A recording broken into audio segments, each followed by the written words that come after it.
ഇന്ന് ഞാനൊരു അടിപൊളിയായിട്ടുള്ള പോളയായിട്ടാണ് വന്നിട്ടുള്ളത്. നമ്മൾ ഒരുപാട് വെറൈറ്റി പോളയൊക്കെ ഇട്ടിട്ടുണ്ട്. അതിൽ നിന്ന് കുറച്ചും കൂടി വെറൈറ്റിയാണ്, അതുപോലെ തന്നെ നല്ല ടേസ്റ്റി ആയിട്ടുള്ള പോളയാണ്. നമുക്കിത് ഒരെണ്ണം കൊണ്ട് തന്നെ ഒരുപാട് പേർക്ക് കഴിക്കാൻ പറ്റും. അതുകൊണ്ട് എന്തെങ്കിലും പരിപാടിയൊക്കെ വരുന്ന സമയത്ത് നമുക്ക് പെട്ടെന്ന് ഉണ്ടാക്കാൻ പറ്റുന്നതാണ്. അപ്പോൾ ആദ്യം തന്നെ ഞാനിതിൻ്റെ മാവ് റെഡിയാക്കി വെക്കുന്നുണ്ട്. അപ്പോൾ അതിന് വേണ്ടിയിട്ട് ഒരു മിക്സിക്കകത്തോട്ട് 2 മുട്ടയാണ് കേട്ടോ ഞാൻ ചേർത്ത് കൊടുക്കാൻ പോകുന്നത്. അപ്പോൾ ഇത് ഇപ്പോഴേ റെഡിയാക്കണമെന്നില്ല, മസാല റെഡിയാക്കിയതിന് ശേഷം ചെയ്താലും മതി. പിന്നെ നമുക്ക് വേണ്ടത് പാലാണ്. അപ്പോൾ നമുക്ക് ഇതിനകത്തോട്ട് 1 കപ്പ് പാൽ ചേർത്ത് കൊടുക്കാം. 1 കപ്പ് പാലെന്ന് പറഞ്ഞാൽ 1/4 ലിറ്ററാണ് ഉണ്ടാവുക. നമ്മൾ 1/2 ലിറ്റർ പാലിൻ്റെ പകുതി അത്രയാണ് ചേർത്തിട്ടുള്ളത്. പിന്നെ നമുക്ക് വേണ്ടത് മൈദയാണ്. അതും 1 കപ്പാണ് നമുക്ക് വേണ്ടത്. അപ്പോൾ ഞാനിവിടെ 1/2 കപ്പിൻ്റെ അളവിലാണ് കപ്പ് എടുത്തിട്ടില്ല. അപ്പോൾ അതുകൊണ്ട് 2 തവണ ചേർക്കുന്നുണ്ടെന്നേ ഉള്ളൂ. അപ്പോൾ 1 കപ്പ് മൈദയാണ് കേട്ടോ നമുക്ക് വേണ്ടത്. അപ്പോൾ അത് ഞാനിവിടെ ചേർത്തിട്ടുണ്ട്. ഇനി നമുക്ക് വേണ്ടത് 1/2 കപ്പ് സൺഫ്ലവർ ഓയിലാണ്. ഫ്ലേവർ ഇല്ലാത്ത ഓയിൽ തന്നെ എടുക്കാൻ നോക്കുക. പിന്നെ നമുക്ക് ഇതിനകത്തോട്ട് 1 ടീസ്പൂൺ കുരുമുളക് പൊടിയും കൂടി ചേർത്ത് കൊടുക്കണം. അതുപോലെ തന്നെ ആവശ്യത്തിന് ഉപ്പും കൂടി ചേർത്ത് കൊടുത്തിട്ടുണ്ട്. ഇനി നമുക്കിത് നന്നായിട്ടൊന്ന് അടിച്ചെടുക്കാം.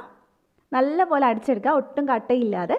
അപ്പോൾ ഞാനിത് നന്നായിട്ട് അടിച്ചെടുത്തിട്ടുണ്ട്. അപ്പോൾ ഇത് നമ്മുടെ ബാറ്ററിൻ്റെ പണി കഴിഞ്ഞു. ഇത് നമുക്ക് അവിടെ മാറ്റി വെക്കാം. അപ്പോൾ ഇനി നമ്മൾ ചെയ്യാൻ പോകുന്നത് ബീഫ് ഒന്ന് വറുത്തെടുക്കുക എന്നുള്ളതാണ്. അപ്പോൾ ഞാനിത് ബീഫ് വെച്ചിട്ടാണ് ചെയ്തിട്ടുള്ളത്. നിങ്ങൾക്ക് വേണമെങ്കിൽ ചിക്കൻ വെച്ചിട്ടും ചെയ്യാം. അപ്പോൾ ബീഫ് ആയതുകൊണ്ട് തന്നെ ഓൾറെഡി ഞാൻ മുളക് പൊടിയും ഉപ്പും മഞ്ഞൾപ്പൊടിയും ഇട്ടിട്ട് ഒന്ന് വേവിച്ച് വെച്ചിട്ടുണ്ട്. അപ്പോൾ അത് ഓൾറെഡി നമ്മൾ വേവിക്കണം. ചിക്കൻ ആണെങ്കിൽ നമ്മൾ അങ്ങനെ ചെയ്യേണ്ട കാര്യമില്ല. അപ്പോൾ ഇനി ഒന്ന് മൊരിച്ചെടുക്കാൻ വേണ്ടിയിട്ട് ഞാൻ ഒരു പാനിൽ 1 ടേബിൾ സ്പൂൺ വെളിച്ചെണ്ണ ഒഴിച്ചിട്ടുണ്ട്. അതിനകത്തോട്ട് കുറച്ച് കറിവേപ്പിലയും അതേപോലെ തന്നെ നമ്മൾ വേവിച്ച് ബീഫും കൂടി ഇട്ട് കൊടുത്തിട്ടുണ്ട്.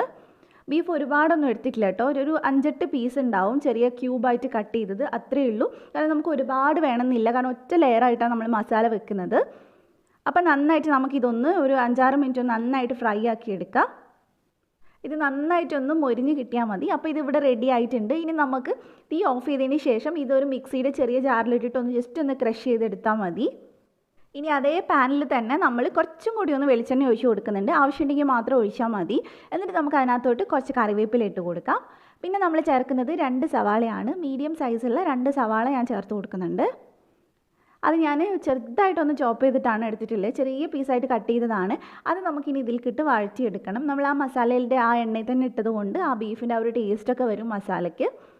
അപ്പോൾ പെട്ടെന്ന് നമുക്ക് വഴറ്റി കിട്ടാനായിട്ട് ഇതിനകത്തോട്ട് കുറച്ച് ഉപ്പിട്ട് കൊടുക്കുക. അപ്പോൾ ഞാനിപ്പോൾ അത്യാവശ്യം ഒന്ന് വഴറ്റിയെടുത്തിട്ടുണ്ട്, ഒത്തിരി അങ്ങോട്ട് ആവണമെന്നില്ല. അപ്പോൾ ഇനി നമുക്ക് ഇതിനകത്തോട്ട് ഒരു ചെറിയ കഷ്ണം ക്യാപ്സിക്കം കട്ട് ചെയ്തതും കൂടി ചേർത്ത് കൊടുത്തിട്ടുണ്ട്. അതേപോലെ തന്നെ 1 പച്ചമുളകും 1 ടേബിൾ സ്പൂൺ ഇഞ്ചി വെളുത്തുള്ളി ചതച്ചതും കൂടി ചേർത്ത് കൊടുത്തിട്ടുണ്ട്. ഇതിന് കൂടുതൽ നമ്മൾ പച്ചമുളകിൻ്റെ എരിവല്ല കേട്ടോ കൊടുക്കുന്നത്, നമ്മൾ കൂടുതൽ മുളക് പൊടിയാണ് ചേർക്കുന്നത്. അപ്പോൾ പച്ചമുളക് ഒരെണ്ണം ചേർത്താൽ മതി.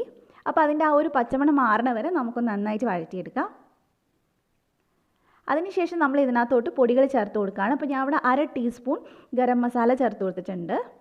പിന്നെ ഒരു 1/4 ടീസ്പൂൺ മഞ്ഞൾപ്പൊടി.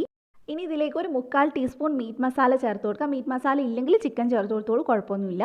പിന്നെ അതേപോലെ തന്നെ 2 ടീസ്പൂൺ കാശ്മീരി മുളക് പൊടി ചേർത്തിട്ടുണ്ട്. എരിവുള്ളതാണെങ്കിൽ നിങ്ങൾ നോക്കിയിട്ട് ചേർക്കുക. അതേപോലെ തന്നെ 1/2 ടീസ്പൂൺ കുരുമുളക് പൊടി ചേർത്തിട്ടുണ്ട്. അപ്പോൾ ഇനി നമുക്കിതിൻ്റെ പച്ചമണം മാറണ വരെ നന്നായിട്ടൊന്ന് വഴറ്റിയെടുക്കാം.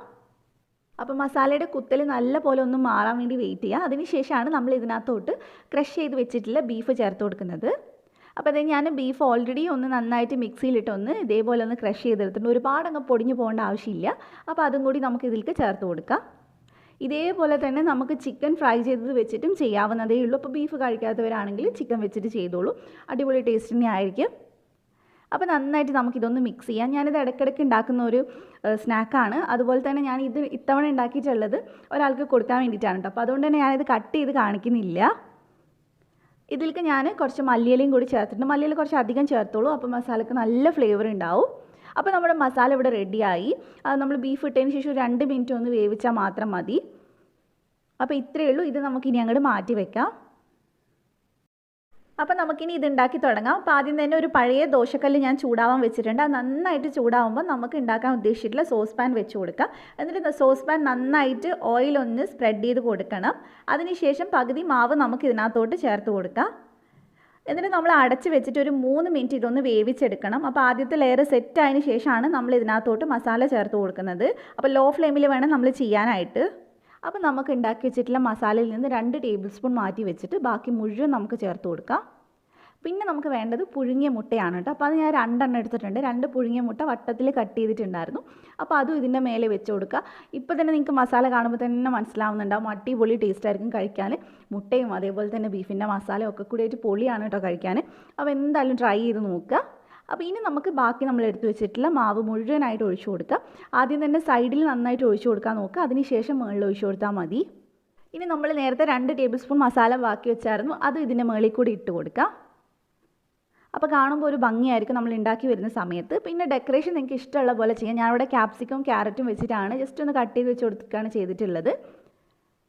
ഇനി നമുക്കിതൊന്ന് അടച്ച് വെച്ചിട്ട് ഒരു 20-25 മിനിറ്റ് ഒന്ന് വേവിച്ചെടുക്കാം. ലോ ഫ്ലെയിമിൽ വേണം ചെയ്യാനായിട്ട്.